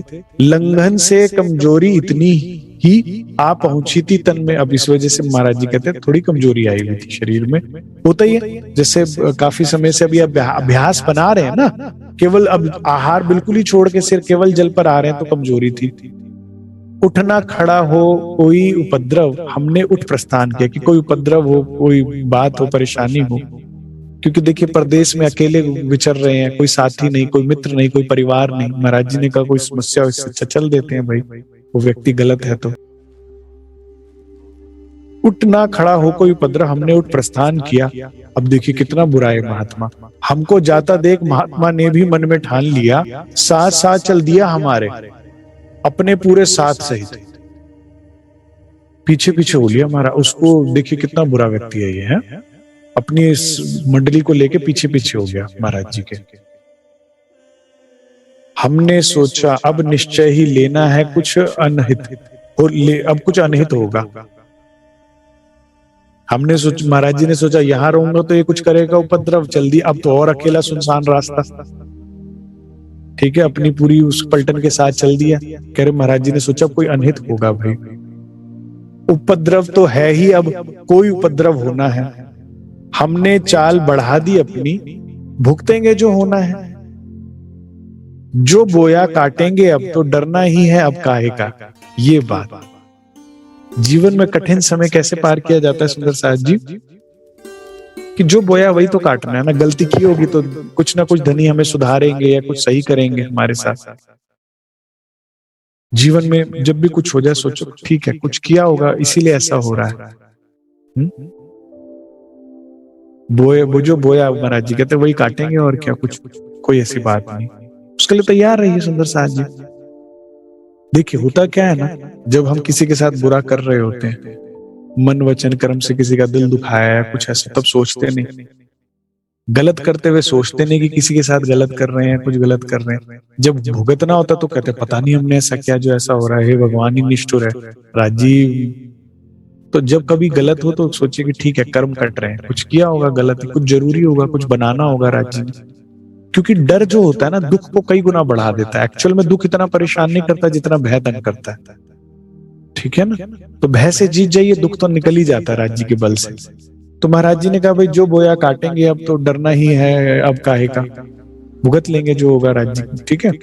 पर जितना बच सकते बच लो, भुगते यदि सर आन पड़ा, अगर आन पड़ा कुछ ये इसने रास्ते में घेर लिया कुछ किया तो देख लेंगे भाई जो होगा परमात्मा की कृपा से, लेकिन जितना बच सकते हो बच लो। ये सोच के महाराज जी ने अपने चलने की गति को थोड़ा सा बढ़ा दिया। हमने निज आहार तज के मरना ठान लिया ही था। अब महाराज जी अपने देखो अपने दिल की बात बता रहे हैं कि जल पे क्यों आ गए थे, भोजन क्यों त्याग दिया था। कहते या तो परमात्मा मिले या तन छूटे, घर लौट कर नहीं जाना खाली हाथ, क्या सोचकर निकला हूं, या तो वो प्राप्त हो या तन छूट जाए। तो अब जब आप भी सुंदर साथ जी वो वाणी में क्या कहते हैं, पहले पी तो शरबत मौत का, सुंदर साथ क्या कहते हैं, घर ले चलो राज्य महाराज, घर ले चलो, बस अब नहीं रहना, घर ले चलो। जैसी कोरोना आया वैक्सीन लगवा ली, डर के मारे घर से नहीं निकल रहे थे। एक बात, जब डरना, जब मरना ही है तो फिर क्या डरना। अगर जाना ही चाहते हो तो फिर देखिए धनी की मर्जी के बिना तो कुछ होना ही नहीं है ना, फिर भय को निकाल दीजिए, जैसे महाराज जी ने निकाल दिया। कह रहे जब ठान ही ली थी मरने की तो फिर क्या डरना। हमने निज आहार तज के मरना ठान लिया ही था, जब मरने पर उतर आ जाए तो फिर आगे भय क्या था, फिर किस चीज का भय था। 8 रोज के भूखे थे हम। कितने दिन से भूखे थे महाराज जी, 8 रोज से। पहले 4-5 दिन में ले लेते थे, लेकिन अब 8 रोज से जल पे थे। केवल जल ही था आधार, जाने किस कोने से शक्ति उधर हुई एक साथ अपार। लेकर चली हमें तेजी से, पड़ने लगे फूल से पैर। बोलो श्री प्राणनाथ प्यारे की जय। राज श्यामा जी बोलना पड़ेगा, राज श्यामा जी, राज श्यामा जी। एक बार और बोलेंगे, राज श्यामा जी। आगे राज जी। अब आप देखिए, पेट में भोजन नहीं है तो भोजन की ताकत नहीं थी, ये श्री राज की ताकत भेज दी अंदर से। स्पष्ट कह रहे हैं महाराज जी, देखिए बिल्कुल क्लियर शब्दों में बोला, कोई इसमें वो पहेली नहीं है कि मैंने तो 8 दिन से कुछ खाया नहीं तो शरीर में ताकत तो होनी ही नहीं थी मेरे, लेकिन कुछ अंदर से शक्ति पैदा हुई, कोई अंदर से राज्य की कृपा हो गई, कोई ताकत आई। उससे क्या हुआ देखिए, सुनिए दोबारा मैं पढ़ता हूं। 8 रोज के भूखे थे हम, केवल जल ही था आधार, जाने किस कोने से शक्ति उदय हुई एक साथ अपार। अंदर से राज्य की शक्ति आई। अब उससे क्या हो गया, लेकर चली हमें तेजी से। महाराज जी अब चली नहीं रहे, उड़ रहे हैं अब तो, जैसे वो शक्ति उड़ाते हुए ले जा रही है। एकदम से रॉकेट की स्पीड हो गई महाराज जी की। सुनिए, मैं अपनी तरफ से नहीं कह रहा। लेकर चली हमें तेजी से, पड़ने लगे फूल से पांव, ऐसे तो बस छू रहे हैं पांव धरती को, वेट नहीं है बॉडी के अंदर, एकदम उड़ते हुए जा रहे हैं महाराज जी को, ऐसा लग रहा है। ठीक है, बस छू रहे हैं पांव, फूलों से पैर पड़े, पीछे छोड़ दिया सब ही को, क्या बैरी क्या उसका बैर, सब पीछे छूटते गए, रॉकेट की तरह पार हो गया। कितने चले महाराज जी पता, 35 मील यात्रा उस दिन जल के बल पर कर डाली। 35 मील को मैंने कैलकुलेट किया, 56 किलोमीटर कर दिया। अमूमन एक व्यक्ति 5 किलोमीटर पर आवर की स्पीड से चल सकता होता है, तो 10 घंटे लगते हैं जिस चीज को करने में, महाराज जी ने 1 घंटे में पार कर लिया। तो फिर उड़ते हुए निकाल दिया ना राज्य महाराज ने। वो साधु देखते ही रह गए, कहां गए कहां गए कहां गए हैं, अभी दिख रहे थे, अब दिख रहे थे, दिख ही नहीं रहे। मनुष्य की क्षमता से बाहर थी जिस स्पीड से महाराज जी को राज्य ने सब पार करा दिया। पता है क्यों करा दिया? महाराज जी को डर लगा ना कि भाई ये कुछ उपद्रव कर देगा। तैयार तो हो गए हर चीज के लिए, लेकिन भय लगा ना। धनी ने कहा मैं आया ना, कैसे मेरी रूह को कोई तंग कर देगा, प्रणाम ना करने पर सिर्फ राज्य लेकर उड़ गए। पल पल साथ है मेरे धनी, कोई तंग तो करे हमें, पल पल धनी संग है। दुख तो हमें इसलिए होता है क्योंकि हम माया में घुसते हैं सुंदर साथ जी, नहीं तो बचाकर अपनी आंचल तले रखते हैं श्री राजा। कहाँ बैठी है रूह, कहाँ परदेश में बैठी है, कहाँ जंगल में है। देखिए ना, आश्रम में नहीं जीने दे रहा वो प्रणाम करने पर, अब जंगल में तो कुछ भी कर सकता है। रूह को डर लगना जायज था। कोई बात नहीं, मैं आया ना, उड़ा कर ले गए। ये है मेरे राज्य महाराज। सोचो, जो जंगल में भी साथ दे सकता है तो हम शहरों में डरते क्यों डरे? आप अपने हिस्से की ईमानदारी रखिए। जहां आप चूकते हैं अपने राज्य के रास्ते में चलने में या ईमानदारी में, वहां फिर राज्य से ही कष्ट आता है, ताकि आप वापस लाइन पर आ जाए। जैसे बच्चे माँ बाप जो बच्चों पे स्ट्रिक्टनेस करते हैं, वो इसलिए कि कुछ पढ़ लिख के बन जाए, नहीं तो कोई दुश्मन नहीं होता। ऐसी थोड़ी बहुत स्ट्रिक्टनेस श्री राज जरूर करते हैं ताकि हम थोड़े सुधर जाए। जिससे दिल लगाओगे वहीं से दिल तोड़वाएंगे, वहीं से अपमानित कर देंगे। ज्यादा व्यापार में घुसोगे संसार में तो नुकसान कर देंगे। तो इस तरह की मेहर राज्य करते हैं। नहीं तो रूह को कोई और कुछ कह दे, जैसे माँ होती है ना, खुद बच्चे को डांट पीट ले, कुछ और कहे तो दुश्मन लगता है उसको, दूसरे को नहीं करने देती। मैं तो हैरान होता हूँ, कई बार मैं देखता हूँ ना, सुंदर साथ पति पत्नी लड़ पड़ते हैं इस बात को लेकर कि खुद पीट ले, लेकिन उसको कहते हैं कुछ होता है दिल में। तुम्हारे श्री राज कैसे किसी और को करने देंगे, साधु बाबा को तंग करने देंगे रूह को? हैं? हाथों में उठाकर ले गए धनी। फिर हम क्यों चिंता करते हैं सुंदर साथ जी इस संसार रूपी जंगल में? है हमारे साथ राज्य। पेट पीठ तक जा पहुंचा था, आंखें ध्वस्त हुई अंदर। अब देखिए महाराज जी की स्थिति कैसी हो गई है। पेट पीठ तक जा पहुंचा था, आंखें ध्वस्त हुई अंदर, गाल धसे से मुंह के अंदर, जैसे हड्डी होता है ना, स्कैल्प निकल आता है। बहुत कोई भूखा प्यासा रहे या कुछ करे ना आहार, तो यहाँ हड्डी होती है, यहाँ गालों पर, तो ये हड्डी निकल आती है, गाल बिल्कुल अंदर चला जाता, नहीं तो फूले फूले होते हैं गाल। लेकिन बिल्कुल खत्म हो गया फैट, तो हड्डियां निकल आई, गाल अंदर घुस गया ऐसे, और पेट बिल्कुल पीठ तक चला गया। गाल धसे मुंह के अंदर, और कमान सी बनी कमर, कमर बिल्कुल कमान की तरह, बिल्कुल कोई कमर में भी कोई स्किन फैट है ही नहीं, बिल्कुल हड्डियां का ऐसे धनुष्मान की तरह कमर दिख रही है। बांध लिया करते थे अपनी गठरी हम अपने हाथों, किसी खिटप से लिए आहार, धरी रहा करती रातों। धूप लगा करती जब खुलती, वरना पड़ी बंधी हुई। महाराज जी कहते हैं अपनी आंखें में ज्यादातर अब बंद रखने लगा, ध्यान बढ़ गया महाराज जी का। पूरी पूरी रात, पूरे पूरे दिन, जैसे सुबह उठती होती हो, जब आंखों पे धूप पड़ती थी तो ही आंख खुलती थी, अपना जो भी देह क्रिया से निर्वृत्त होके फिर महाराज जी कहते हैं हम आंखें बंद करके बैठ जाया करते थे। धूप लगा करती जब खुलती, वरना पड़ी रहती बंधी हुई, बंद रहती थी तुम्हारी आंखें। नींद ना आती हमें नाम को, रहती हमसे भागी हुई। बहुत ऊर्जा बढ़ जाती है जब आप आहार घटा देते हैं, ध्यान बढ़ा देते हैं। तो आप सोचते होंगे मुझे बहुत नींद आती है, 8-8 घंटे, 10-10 घंटे, नींद ही खत्म हो जाएगी, 1-2 घंटे की रह जाएगी, या वो भी खत्म हो जाएगी जितनी जितनी आपकी साधना बढ़ती जाती है। और ये नियम महाराज जी का शेरपुर तक है। फिर उसके बाद शेरपुर में भी आंख मीची के नहीं मीची, बड़ी मुश्किल से कोई सुंदर साथ बहुत रिक्वेस्ट करे तो ही करते थे, नहीं तो महाराज जी सोते ही नहीं थे। जो चलसीने का राजा था ना, जब महाराज जी पहली बार उनके क्षेत्र में गए और ध्यान में बैठे थे जंगल में, तो उसने सिपाही बैठाए थे, चौकी बैठाई थी कि देखो ये सच्चे महात्मा है कि नहीं। तो सिपाही थक गए, 5 दिन 7 दिन बाद कह रहे वो तो सोते ही नहीं, ध्यान में ही रहते हैं, 5 दिन से हम बैठे बैठे थक गए वहां पर। तो उन्होंने फिर पहचान करी कि सच्चे महात्मा है वाकई, और फिर वहां पर आश्रम की जमीन भी दी थी, जो आज भी है चलसीने का आश्रम, शेरपुर वाले महाराज जी का। तो नींद ना आती हमें नाम को, रहती हमसे भगी हुई। 4 रोज लंबी यात्रा के बाद पहुंच गए बालाजी। अब 4 दिन की यात्रा में ही महाराज जी बालाजी पहुंच गए। मंदिर में हम नहीं कहीं जाते, दर्शन इच्छा भस्म हुई। मंदिर के अंदर एंट्री नहीं करते महाराज जी। आ गए बालाजी, मिलना है तो बाहर आ जाए। क्यों? अंदर पहनावा देखते हैं और उसके हिसाब से व्यवहार करते हैं। महाराज जी का पहनावा ऐसा है, फिर वो तिरस्कार करेंगे। और दुख इस बात का कि परमात्मा बीच में विघ्न नहीं डाल रहे, तो क्या वाकई परमात्मा बैठा है? कोई सच्चा साधु, कोई सच्चा संत आया है। देखिए यही तो फर्क है हमारे स्थानों में और किसी स्थान में।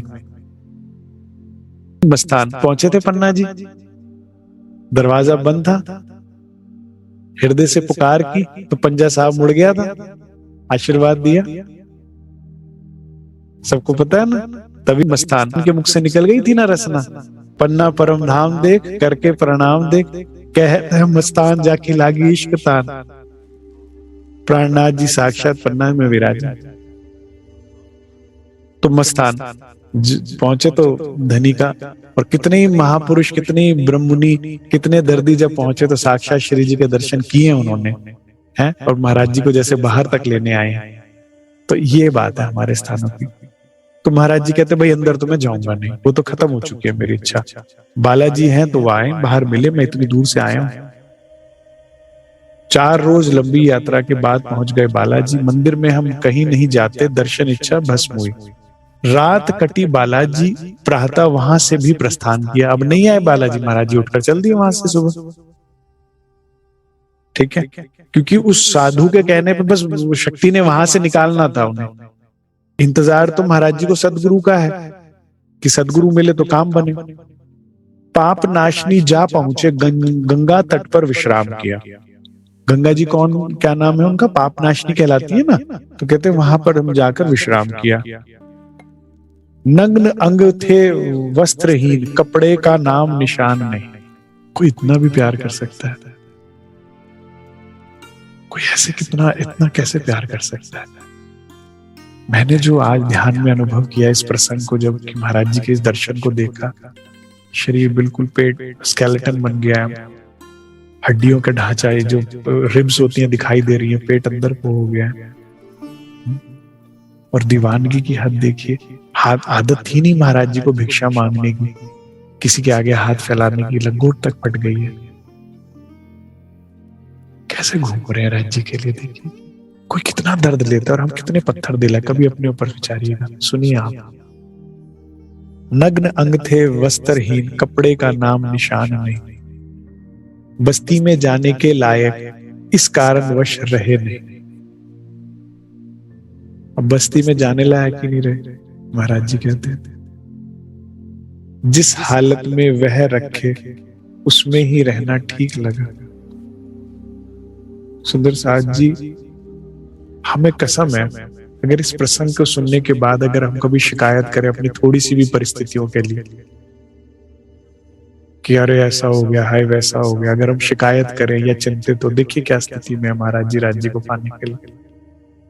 वो इतना कर सकते हैं, हम थोड़ा भी नहीं कर सकते। कुछ तो बल लिया इस बात से। अब ऐसी स्थिति हो गई कि बस्ती में भी जाने के लिए नहीं लायक रहे महाराज।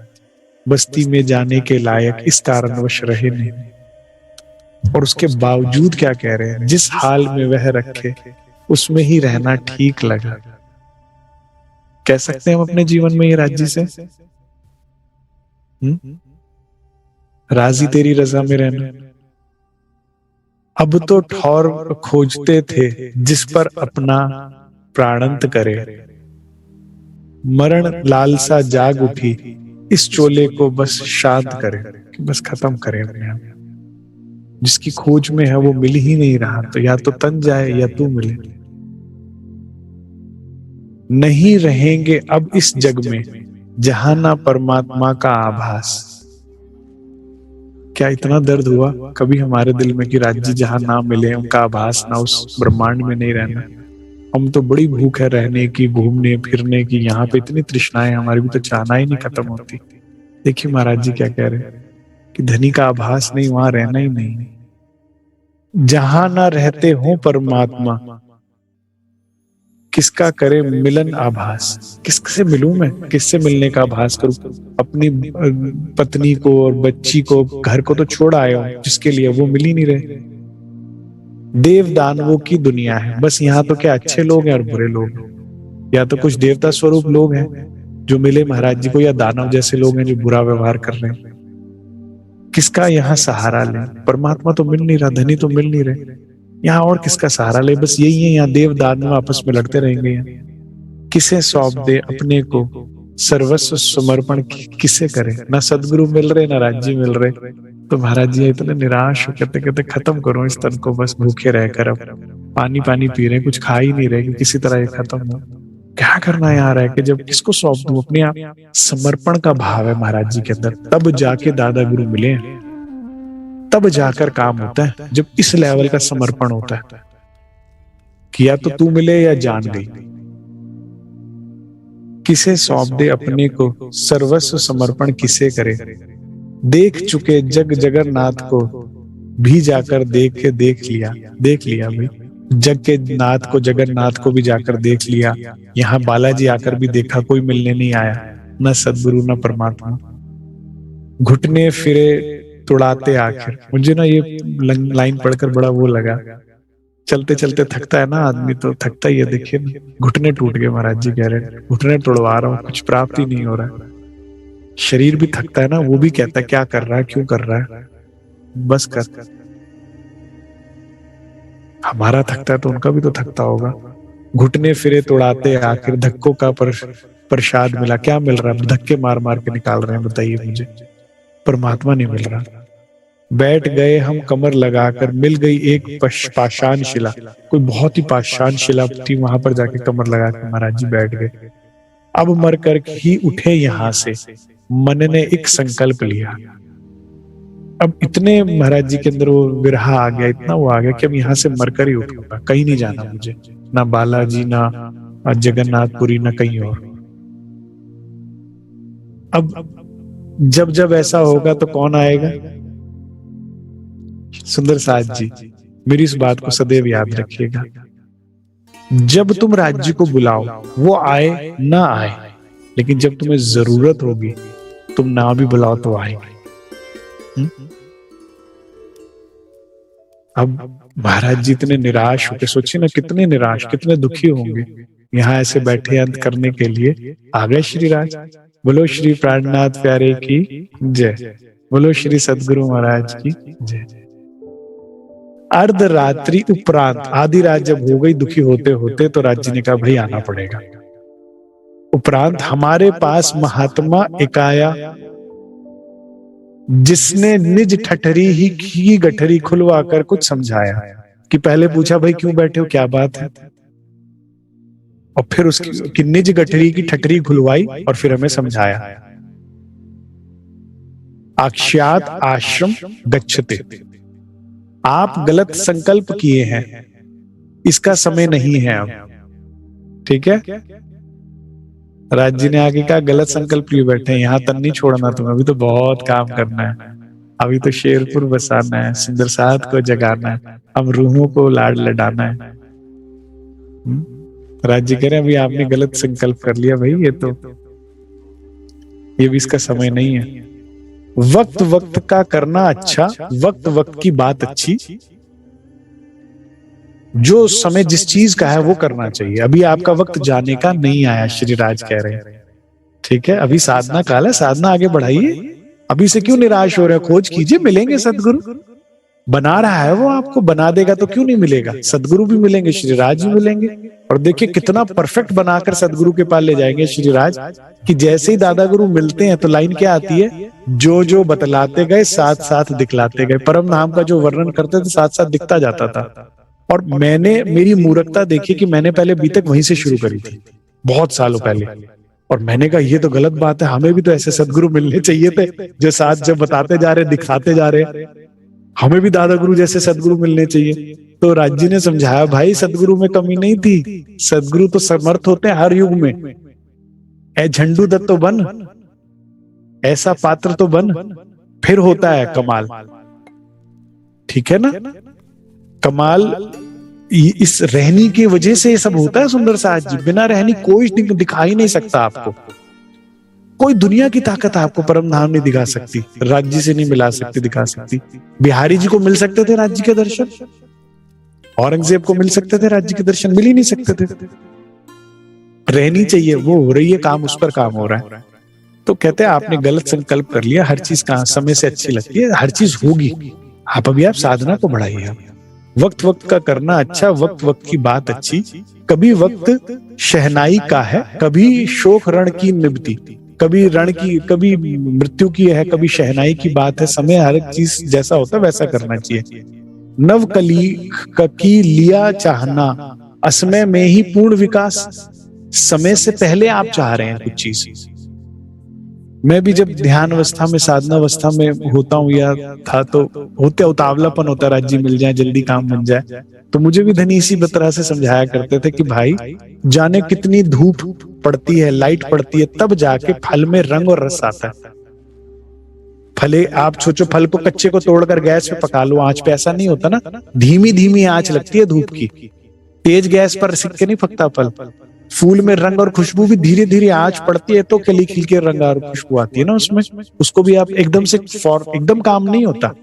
आप असमय में चाह रहे हैं कि अभी अर्ध पके हैं आप और चाह रहे हैं सब कुछ प्राप्त हो ले, पहले पक जाइए काम हो जाएगा। मटका भी पहले पकाता है ना कुम्हार, और फिर उसको फिर दे देता है, फिर अब इसमें पानी डालो, कितना ठोको पीछे टूटेगा नहीं। कच्चे मटके को दे दोगे तो फौरन चटक जाएगा। तो पका रहे हैं, अब पकते हुए हम सोचते हैं जाने क्या हो रहा है। तो कह रहे हैं आप अभी असमय में चाह रहे वो नहीं होता। क्या है नहीं अप्रकृत और असंगत, उससे ऐसी आस। आप जो है बात जो अप्रकृतित कर रहे हैं कि बने बिना कुछ प्राप्त करना चाह रहे हैं, ऐसा नहीं होता। प्रथम मिलन में ही क्या समुचित और समस्त संकोच विनाश। ऐसा थोड़ी होता है कि प्रथम मिलन में ही परमात्मा सब कुछ दे दे, सारे संशय मिटा दे, सब कुछ हो जाए, सदगुरु कर नहीं होता। धीरे धीरे धीरे धीरे धीरे धीरे स्टेप बाय स्टेप होता है। एक एक ईंट रख के इमारत बनती है, एक रात में नहीं खड़ी होती। ये लाइन सबसे इंपॉर्टेंट है। जो भी सुंदर साथ राज्य को पाना चाहते हैं, जो भी सुंदर साथ साधना में लगे हुए हैं, जो उनके लिए लाइन बड़ी इंपॉर्टेंट है, मार्गदर्शक है। इसको लिख लीजिए किसी कागज पर और लगा लीजिए दीवार पे। क्या कहते हैं राज्य महाराज, क्या परमात्मा इतना सस्ता है, आवे जो यूं ही हाथों में। मनवे दिए बिना हाथ ना, वही सच की बड़ी ठकुराई। सच बहुत बड़ी ठकुराई रखता है, बहुत बड़ी चीज है ये जो आप चाह रहे हो। और अगर चाह रहे हो तो थोड़ा सा संयम नियम की बात करिए। इतना सस्ता नहीं है परमात्मा जो इतनी सहजता से पाप प्राप्त हो जाए। ठीक है, ये गोल्डन वर्ड्स हैं श्री राज जी महाराज के, महाराज जी को जो दिए हमसे। महाराज जी ने अपनी कमाई शेयर की है। क्या परमात्मा इतना सस्ता है? आवे जो यूं ही हाथ। कितना देखिए आप, कितना कुछ त्याग करना पड़ता है, कितना कुछ चीजों से गुजरना पड़ता है, तब होता है। हम तो छोटे छोटे में रोने पड़ने लग जाते हैं और सोचते हैं अभी नहीं मिल रही है, नहीं इतना हो गया वो हो गया। ठीक है, ये प्रसंग और ये लाइन याद रखिएगा, अपने दिल में हमेशा रखिएगा। जब भी मुश्किल समय आए तो ये याद रखिएगा लाइन को। जब भी अपने रास्ते में चलते चलते राज्य के रास्ते पे निराश हो जाए, हताश हो, तो ये लाइन याद रखिएगा, क्या परमात्मा इतना सस्ता है जो यूं ही हाथ आ जाएगा। निर्णय बदल गया सुनते ही। श्री राज आएंगे, निर्णय कैसे नहीं बदलेगा। ये हमें लाभ है जो किसी को नहीं है सुंदर साथ जी, ईश्वरीय जीव सृष्टि को। हमारे सर पे खड़े सुभान जबराइल असराफिल भेज दिए दो आमर, निगे बानी की जो मेरे खासे बंदे पर। और खुद भी खड़े हुए हैं मार्गदर्शन के लिए जहां जहां हमें जरूरत होती है। जैसे धनी के इतने सटीक और अचूक शब्द होते हैं, बाण होता है कि एकदम असर हो जाता है। कहते हैं निर्णय बदल गया। क्या निर्णय बदल गया? क्या निर्णय लिया था अभी कि मरण उपरांत अब यहां से उठना है। अब वो चीज छोड़ दी कि ठीक है, अपनी अब साधना को मैं आगे बढ़ाता हूँ, खोज को आगे बढ़ाता हूँ। निर्णय बदल गया सुनते ही उसका महत्वपूर्ण व्यक्तित्व, ठीक है, अब विचार पूरी तरह से बदल गए। ठीक जची उनकी सब बातें, जचा हमें अपना कर्तव्य। ये बात, अधिकार तो हम चाहते हैं राज्य पे, मेरे घर पे अधिकार है, मुझे परम धाम मिल जाए, धनी पे अधिकार है, पतियां मेरे मुंह मिल जाए। कर्तव्य कौन करेगा? कर्तव्य की भाषा नहीं पता हमें, ना सुनते ना जानते ना चलते। पूरे दिन लगेंगे माया में, लेकिन 1 घंटा जब बैठे तो राज्य क्यों नहीं दिखे। चितवनी 23 घंटे का प्रोसेस है, ये हमेशा याद रखिएगा। वो गलत, क्योंकि बहुत सुंदर साथ राज्य की मेड़ से अब चितवनी में लग रहा है, लेकिन रिजल्ट्स जो है ना, कामयाबी की रेशो बहुत पुअर है, बहुत लो है। कारण सही दिशा नहीं, मार्गदर्शन नहीं है। चितवनी 1 घंटे का विषय है ही नहीं।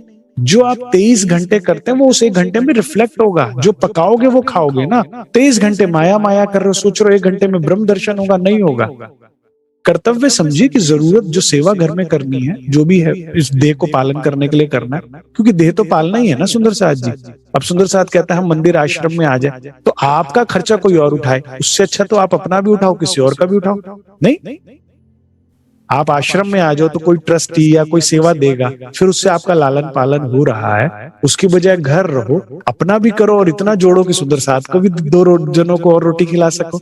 वो ज्यादा समझदारी है ना। अपने कर्तव्य को ये समझिए और उसके बाद फिर अपने आत्मा के कर्तव्य को समझिए कि ये करना है, मरना नहीं है इसमें। अपने अपना कर लिया। अब जिस घर में रह रहे हो या जिस भी आश्रम में रह रहे हो, तो अपनी जगह साफ करके तो कुत्ता बैठता है ना, सिर्फ मनुष्य वो जो अपने अलावा किसी और का भी करे। तो जिस भी घर में रहो, आश्रम में रहो, फूलों की तरह कर रहो कि महको खुशबू, औरों का भी करो 2 काम। किसी से उम्मीद ना करो, करने की हमेशा भाव रखो। तो ये हुआ आपके शरीर का कर्तव्य। फिर आत्मा का कर्तव्य समझिए कि फिर वाणी में लगना है, चितवनी में लगना है, संसार में करना है, मरना नहीं। तो वो जब अपने कर्तव्य को समझोगे तो कुछ प्राप्ति होती, नहीं तो पहली लाइन ही लिख लीजिए हाथ पे बस, क्या परमात्मा इतना सस्ता है, आवे जो यूं ही हाथ। अन्यथा कर्तव्य की परिभाषा समझिए जो महाराज जी ने समझा, तभी तो पाया ना। ठीक है, अब इतना ही स्वीकार कीजिए। बोलो श्री प्राणनाथ प्यारे की जय, बोलो श्री सदगुरु महाराज की जय।